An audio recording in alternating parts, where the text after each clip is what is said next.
ended up very comfortable for you in the first set. Do you feel a lot better now? Yeah, I mean, clearly I'm getting used to conditions, like it's usually the case. After a couple of matches, you know, well, you understand the speeds more and you're more comfortable. Plus, I'm definitely also feeling a bit better now. So yeah, I got off a good start. Also in the second set, he had a good spell there for a bit, and it was important to get the crucial break and then serve it home. So I was yeah, very pleased how I played. I think it definitely was my best match of the week so far, or most consistent maybe. Any thoughts on the final, Roger, considering what happened in the last two? Yeah, I mean, I played some tough matches in the last, I don't know, I guess 16 months or so against Milos. Especially, I thought he played very well against me here in Indian Wells last year. So he's been looking good, you know. Clearly, with a serve like that, things are always complicated when you speak about the match. It's hard to see the match play out. You always focus more on your own game rather than thinking too far ahead. You know how you want to play tactically from the baseline once the rally is on, because if he's serving, he's usually in the driver's seat, and the same thing. I hope it's going to be the case for me when I'm serving. Last year I played very well, I thought.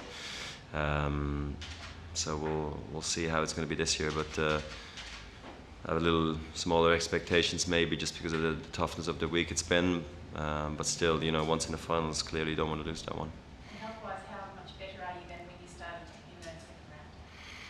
Here, you mean now? Yeah, I mean, of course I feel better, you know. And I think the turnaround from late last night to today was a fast one. I did feel quite tired, you know, this morning, but then that didn't show in the match, which is great, that I'm able, you know, once warmed up and everything, I'm actually okay.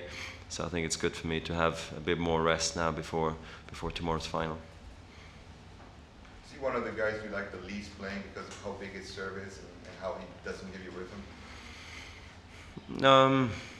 I mean, big serving guys are always just tricky. I don't know if I don't like to play them. I always actually embrace the challenge of playing big servers. I have a really good record against big servers. I usually do a good job of getting the ball back and then finding a way.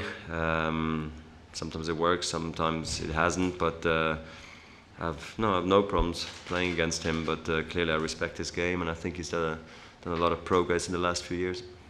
Roger, on a bit of a different note, what do you expect from Serena this year after how everything ended? It's a bit of a thud at the US Open for that long. Well, I mean, I guess if she's healthy, she's going to be really tough to beat again. I think she's in a similar situation like Novak. Whereas if they're both very healthy, it's going to be tough for many players to win against them. They set the bar very high, and Serena even more so because she's been doing it for a long time. So it's I wish she's good. You know, going to be healthy now coming the Australian Open. But yeah, that was a bit of a disappointment, I guess, for her as well at the Open. It was unfortunate. Roger, could I ask you for your assessment of Bernard Tomic this week from what you've seen? I thought you see his movement, his defence was quite good yesterday against Nishikori, and you may have seen some of the Raonic match today, which was a real big bombers match. And where do you think he is in regard to perhaps the top 10 challenge or just his game in general? Yeah, I mean, I think he played a really good week. You know, beating Nishikori, I think, is always a good measuring bar stick. I don't know what you say. It's just good. It's good to see where your game's at because he makes you play a lot of balls. He's usually very tough to beat once you're in the third set or in the fifth set. I've seen a record of him, which is quite extraordinary from Kay, because usually by then he's got his game figured out and he dials in and he doesn't miss anymore. So I thought that was very impressive, and today he stuck around and had his chances against Milos as well. Unfortunately didn't play two very good breakers, but he's been good. But then top 10 is another story, you know. The year is not just 1 month long or 1 week long. It's 52 weeks, it's every day, you know, and that has been struggling to show, to be quite honest.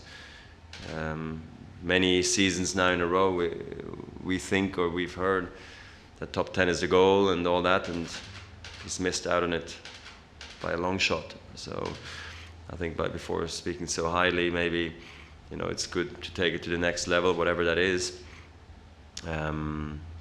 We shall see, but no, we all know how well Bernie can play, and today was definitely was impressive. You know, I thought that he played very well, and I hope he can do well at the Australian Open in particular as well. You played against Djokovic in quite a few slam finals. You mentioned how far ahead of the pack you think he is at the moment. Do you think he's Djokovic is underappreciated in a larger sense by public or press or anything you get? It doesn't By who? seem by the public or by the media or whatever sense you get. It doesn't seem like he got quite the amount of like, support in a game like US Open final that you did or other players have gotten. So hard to say. I mean, I don't know. I live in Switzerland, so what do they think of him there? I have no idea what millions of people think, you know, but I think he's got the respect he deserves, you know, for his achievements, his success, his records, his streaks, whatever you want it to be. You know, I think there's no denying the fact that this guy's been rock solid for years now, and he made a significant move. Maybe it's not jumping 100 spots in the rankings, but he jumped 2, you know, from 3 to 1, which is a massive jump for him, and he figured out his game, his fitness, his health, his mental, whatever you name it. He's done a nice job at that, so I think everybody respects that. Then the other thing that only maybe comes with time, or it's a natural thing, or sometimes you got to be patient. Who knows? You know, especially maybe with Rafa and me in the game, who have had a long rivalry. He came up a bit later, and we're still in the game. Maybe that's it's just a different. It's a different player, you know, that people take longer to maybe appreciate, or you know, they might just always be a Nadal fan or always a Federer fan, and the Djokovic fan will always be a Novak fan. So it's really hard to answer that question, but I think the respect, he has it from all the players and from all the fans, I think. Last one in English. You're going for title number 89 tomorrow. Have you ever imagined the possibility of crossing the 100 mark?